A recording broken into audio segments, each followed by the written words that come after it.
Welcome back to the show. This is Mike Kegley here with Larry Smith. We've got Brad Sturdy, and of course, we have our resident expert from HuskerMax, Kaleb Henry. Now, Kaleb, in the past, people have heard you on the show.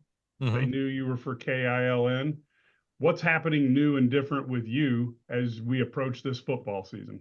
Well, I've had a really fun almost 5 years with KLIN, been the sports director the entire time, worked my way up to program director as well.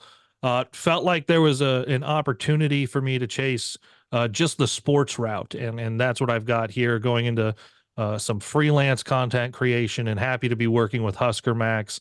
Kind of just it's and they say it on the website, Huskers to the max. So everything at huskermax.com. Really happy to be working with David and Joe and the whole gang over there. But yeah, my Husker content's going to continue. My waking up at 3:50 in the morning for a radio show will not. But nothing but the best at KLIN and everyone I've worked with there. And if anyone listening in Lincoln on KLIN, because it's great to be able to hear big sports radio on KLIN in Lincoln, Nebraska. I'm going to be on the air there still quite a bit in some other roles, filling in for some people and helping out. But yeah, it's a little bit different now, Mike, being not associated necessarily with a radio station, and instead just the Husker Max gang going forward. And for people who are not in the industry, when Nebraska comes to town, they have a press corps the size of a small army that comes in. And it is really amazing because you've got to be Ohio State or Michigan to have such a large contingent. I don't think even Penn State comes anywhere close. So it's the phenomenon of Husker football and what it means to its state. I don't know. In my experience, I would say there's nobody that football means any more to than Nebraska fans. Oh, for sure. And especially if you look on like a per capita basis, just the size of the state of Nebraska being in the bottom half for population in the country. The fact that the football program was able to do what it did for more than half a century, from the late 60s to the early 2000s. And obviously things haven't gone right over the last several seasons, haven't been to a bowl game, but you can't talk about the state of Nebraska without talking about two things. And those two things are ag and Husker football. And so it is right here. It's as important as anything else to the state of Nebraska. I know there was a documentary several years ago, and I believe Johnny Rogers, um, very famous Husker, one of the best to have ever worn the scarlet and Yep. cream, said we rate it right up there with breathing.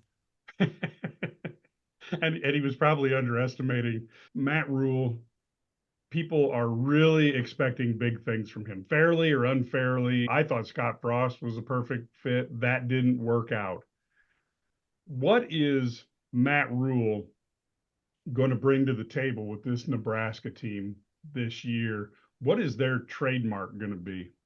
Well, I think the trademark is you've got you've got a lot of older guys on defense, and you've got people who've stuck around. We got into the off season, and you saw what happened with a lot of programs, and they're on the schedule second game of the year, but you saw how quickly people were going in and out of places like Colorado, a lot of places that, like even the Ohio States, there's a lot of people hit the transfer portal. Obviously they're able to bring some people in as well, but Nebraska never had that. We just kept waiting. We're like, okay, these guys have the opportunity to go play somewhere else. There's some good talent here, or they might want to go be closer to home. But guys said they liked what was going on with Matt Rhule and the coaching staff. And so it stayed intact.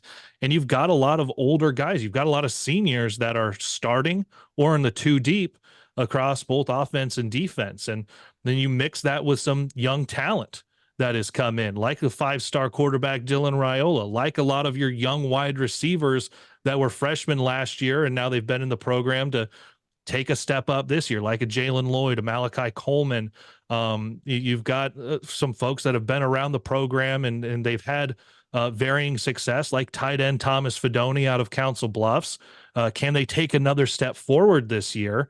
And all of that's on top of what should be the strength of the team, and that's the defense. And you had one of the better defenses in the country last year, just didn't have an offense that could hang on to the ball and put them in some precarious situations. But you've seen Matt Rhule at Temple and at Baylor have a year two bump.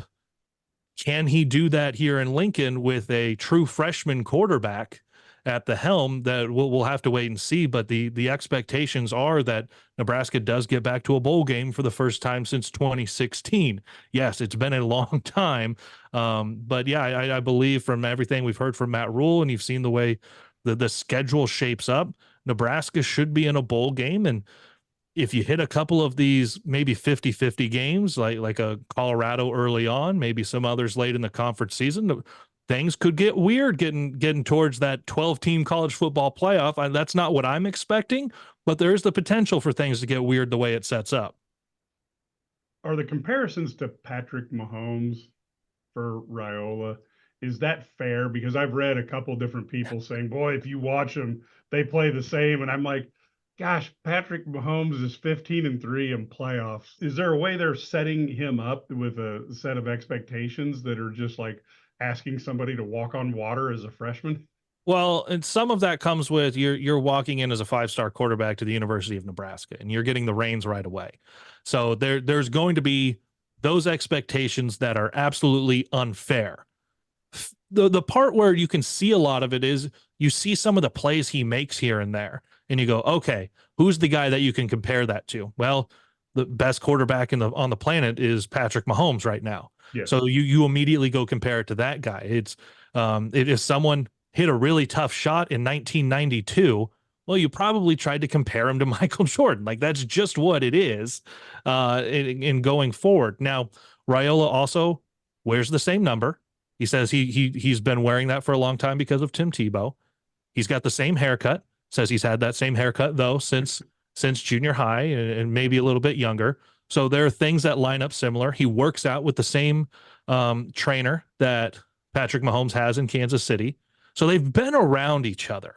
Okay. So there's enough comparisons there that you can go, yeah, that might be fair that things are similar there. But walking into anything at the University of Nebraska is going to automatically be unfair where the expectations are, especially for a program that is uh, so hungry for some success without having been to a bowl game that there is a lot riding on this young man's shoulders, whether that is fair or unfair. That just comes with the territory at the University of Nebraska. So have you had the opportunity to watch any of the practices? Does Matt Rhule allow the media or even fans or potential high school recruits to watch practice in the preseason? So for us as media, we've gotten to go to two what they call open practices. We get about 15-30 minutes, and it's just for a specific point in the practice. Mostly what you're seeing are stretching, some one-on-one drills. Like Yeah. you're not getting into the nitty-gritty. Now, something that was interesting this year, and we're seeing it with the advent and continual evolution of what name, image, likeness does to the collegiate sports. The 1890 Collective, they set up a live practice, and there was all the different sessions out there, a little bit of scrimmage as well, but they did it inside Memorial Stadium. So Husker football held their first Saturday fall preseason camp at Memorial Stadium with a few thousand folks on hand. And those folks, it was $25 a ticket, which is more expensive than what it is to get into the spring game. So you had a few thousand people on hand. You raised some money that all went directly to the NIL collective here at Nebraska. Rhule said if it was up to him, he's not letting anybody see anything in any practice, not even those 15-30 minutes. But he recognizes, and I think there's a lot of coaches that are doing this, maybe not Dabo Sweeney, but there's a lot of coaches doing this that they're recognizing this is the way it goes. This is the way it is. So the collective helps out him and helps out his program. The fans help out him and his program by paying money for certain things. And there's a way to give those fans a little bit of something, and that's getting to see a practice in full for a couple of hours in Memorial Stadium. The collective gets a little bit of something by getting some money out of that. So that was the way that Rhule saw that he could early on in camp give back to the fans and to the collective while still getting a practice in. Is there any storyline when you are sitting down now, and obviously at HuskerMax, you've got fans who want us to know everything they can. What are the two or three players that you look at and you say, these guys If they have a good season, Nebraska's going to be cooking. Well, you have to say Dylan Raiola. That's quarterback, Right. because you have to think if Nebraska had better quarterback play a year ago, that's got to be worth 2-3 more wins. And you say Yes. 2-3 more wins, and they're in a bowl game, and everything feels a lot different. But you had 3 different guys start at quarterback a year ago. None of them are starting wherever they are. That is on the depth charts going into week 1. That includes Jeff Sims, who transferred out, Chubba Purdy, who transferred out, Heinrich Harburg, who's listed at number 2 on the depth chart this week, going into the UTEP game. That and you can go back even further, and you've got Logan Smothers, who's a previous player at Nebraska, and Casey Thompson, a previous player at Nebraska. They're both at different places, not starting. So there are 5 guys in college football still that have started games for Nebraska that are not the week 1 starters at their program.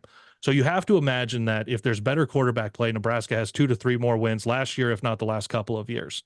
So right away, Dylan Raiola, if he's got a good year, you're doing well. I'll give you a unit, not so much a player, but the offensive line, because Nebraska has had some hit and miss. They were a little bit better last year than I think people give them credit. But if the offensive line holds up in protection and as well as their run blocking, in Nebraska can get some offense going to where there's not a lot of panic. You got a true freshman back there. And yes, he's 5-star. But at some point, Nebraska is going to be in a big, big moment.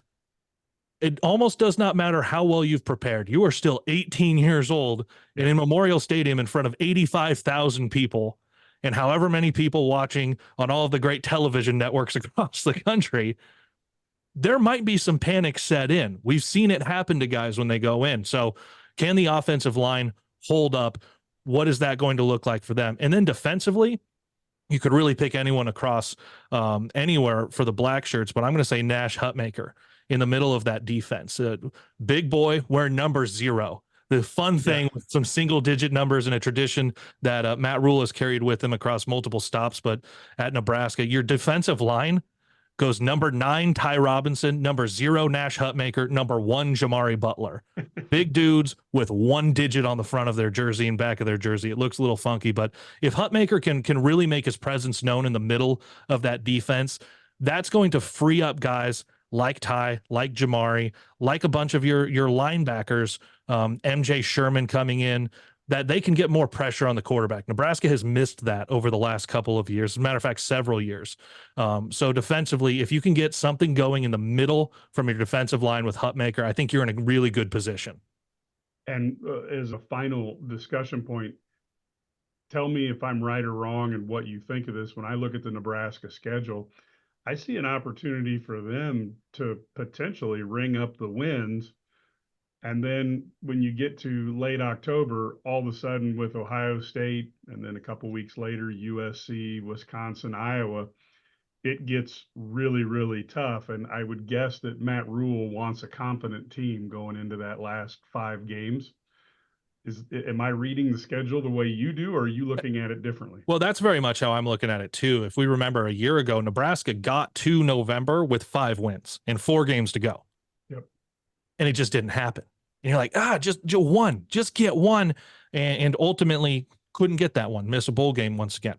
But you could be undefeated going into Ohio State on October 26th, which is my daughter's birthday, by the way. So it's hard for me to forget that game. That's October 26th. Yes. And so we are locked in for that game at Columbus.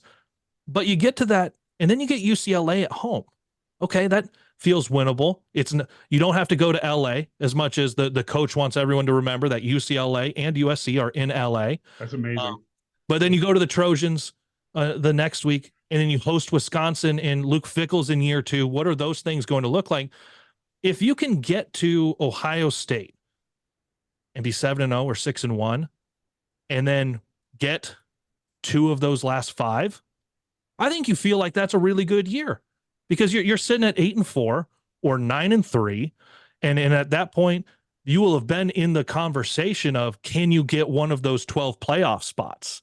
Because that's what it's going to be out of the Big Ten. If you can get to 9 wins on the year, you're in the conversation. If you get to 10, you're definitely there. If you get to 11, you're in the playoff. So for Nebraska, if you're in the conversation in November, you're already in a bowl game. That's a step forward. I love where that's at. That was Kaleb Henry from HuskerMax. If you want to know about Nebraska football, HuskerMax is fantastic.